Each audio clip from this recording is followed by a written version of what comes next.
श्री शिवाय नमस्तुभ्यम। हर हर महादेव। श्रीदेव महादेव शिव महापुराण कथा जो कि जलगांव में चल रही है, आज उसका तीसरा दिन था। पूज्य पंडित प्रदीप जी मिश्रा ने बहुत ही सुंदर वाणी से उस कथा का गुणगान किया और कुछ पत्र पढ़े। उस पत्र के जरिए जो जो लोगों ने उपाय किए वो हम आपको बताएंगे। और उन्होंने विशेष मनोकामना के लिए एक उपाय बताया था। जिनका व्यापार नहीं चल रहा है, नौकरी नहीं लग रही है, तो कौन सा आप उपाय करें, कौन सा आप मंत्र जाप करें कि आपकी सारी मनोकामना पूर्ण हो जाएगी।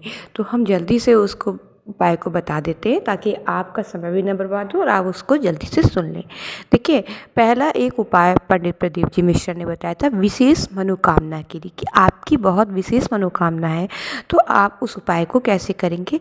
आप अगर कहीं कोई शिवलिंग में जल चढ़ाता है, बाहर मंदिर में, अगर उसके घर में शिवलिंग नहीं है, अगर आप शिवलिंग की पूजा करते हैं तो किस तरह करेंगे, घर में पूजा करते हैं तो आप किस तरह करेंगे, ये बताया था। तो आपको क्या करना, मान लीजिए आप घर में, आपके घर में शिवलिंग है और आप उसकी पूजा करते हैं, उसको जल देते हैं। तो प्रदीप जी मिश्रा ने बताया था कि शिवलिंग को आप ऐसे रखिए कि आप दक्षिण दिशा में बैठिए, लेकिन आपका मुख उत्तर दिशा में हो, मतलब शिवलिंग की जो जलाधारी हो वो उत्तर दिशा की ओर गिरे। जब आप जल को शिवलिंग पर डालेंगे, शिव जी के ऊपर, तो वो जल जो है उत्तर दिशा की ओर गिरे। ये विशेष मनोकामना के लिए ही बताया है, अगर आपकी कोई विशेष मनोकामना है। लेकिन हम तो ये कहेंगे कि आप हमेशा ही जब भी जल अर्पित करें शिव जी को, तो आप दक्षिण दिशा की ओर बैठे, लेकिन आपका मुख उत्तर दिशा की ओर करके जल अर्पित करें। मैं हमेशा ऐसे ही जल अर्पित करती थी, अभी मैं भूल गई थी और फिर से मैं वैसे ही करने लगी।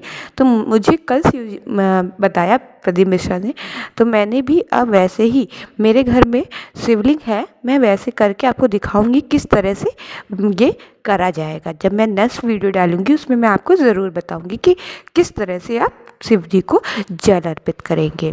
तो ये विशेष मनोकामना के लिए होता है। फिर आपने मान लीजिए जल अर्पित किया, जल को आपने हाथ में आचमन लिया और आपने उसको थोड़ा पिया। आपके जहाँ भी आपकी गांठ है या कोई दिक्कत है वहाँ उस आपको जल ने लगाया। पूरे घर में आप उस जल का छिड़काव करिए। अगर आप मंदिर भी जाते हैं और मंदिर से कहते हैं खाली लोटा नहीं लाना चाहिए, तो उस लोटे में अगर थोड़ा जल भी लाते हैं तो उसको आप वहीं पे आचमन करिए और पूरे घर में छिड़काव करिए, उसका छिड़किए उसको। ठीक है, मान लीजिए आप घर में शिवलिंग है, आपने उसको जल अर्पित किया। फिर उसके बाद आप उस जल को एक कटोरे या पात्र में जो रखते हैं उसको ले जाके पेड़ पौधों में डालते हैं। पेड़ पौधों में जब उसको आप ले जाते हैं तो आप प्रयास करिएगा कि आप जल जब भी पेड़ पौधों में डालें तो आपका मुख जो है उत्तर की ओर हो, तब आप उस जल को अर्पित करिएगा। ये बता रहे थे कि ऐसा करने से आपकी मनोकामना जल्द से जल्द पूरी हो जाएगी। कि तो ये प्रदीप मिश्रा ने एक छोटा सा उपाय बताया था विशेष मनोकामना के लिए। और एक थोड़ी सी बात ये भी कही थी, सूर्य को अर्घ आप जरूर दें, सूर्य को जल देंगे जिससे आपके जो भी रोग होंगे वो धीरे धीरे समाप्त हो जाएंगे। सूर्य को जब भी आप अर्घ देंगे, अगर आपके सीने में मान लीजिए दर्द हो रहा है तो बिल्कुल दाईं तरफ दर्द हो रहा है तो थोड़ा दाएं तरफ आप अर्घ ऐसे लोटा कर देंगे कि उसकी जो धारा गिरेगी वो दाईं ओर, सूर्य की किरण आपके जब दाईं ओर पड़ेगी चेस्ट में, तो आपके जो भी चेस्ट में दाईं ओर या बाईं ओर या कहीं भी आपको जो दिक्कत है वो धीरे धीरे समाप्त हो जाएंगी। तो इस तरह आप सूर्य का अर्घ देंगे। एक पत्र आया था, वो माता जी के 3 साल का बेटा था। वो बहुत ही बीमार था और उसको एक ऐसी बीमारी हो गई थी जिसका इलाज ना ही इंडिया में था और ना ही विदेश में था। तो जब उसका कोई इलाज नहीं था तब उन्होंने डॉक्टर को जब दिखाया तो डॉक्टर ने मना कर दिया कि ये अब बिल्कुल नहीं ठीक हो पाएगा, इसको आप घर ले जाइए, जितने दिन चल रहा है बस उतने दिन चल रहा है। उन्होंने क्या किया, वो घर लाई। घर लाने के बाद किसी ने बताया कि आप शिव महापुराण की कथा सुनिए। उन्होंने शिव महापुराण की कथा सुनी।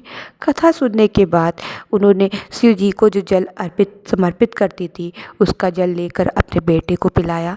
बेटे को पिलाने के बाद किसी ने बताया सीहोर वाले महाराज का वहाँ पे रुद्राक्ष लेकर आओ।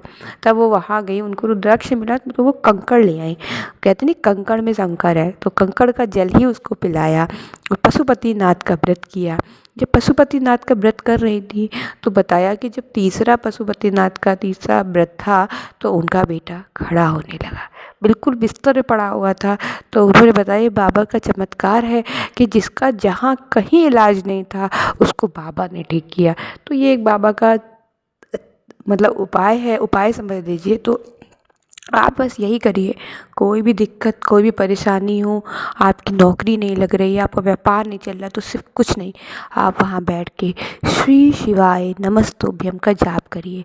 आप देखेंगे धीरे धीरे करके आपकी सारी परेशानियाँ बाबा इतनी जल्दी मिटा देंगे कि आपको पता भी नहीं चल पाएगा। तो आप पूज्य पंडित प्रदीप जी मिश्रा के छोटे छोटे से उपाय जो वो बताते हैं वो करते रहें।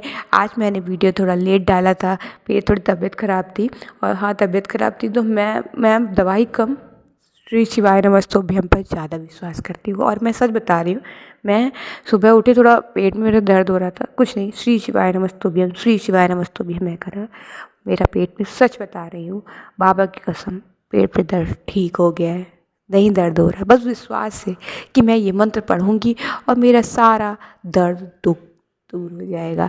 तो बताइए आपको मेरे द्वारा दी गई जानकारी कैसी लगी? कमेंट बॉक्स में हर हर महादेव लिखें। श्री शिवाय नमस्तुभ्यम।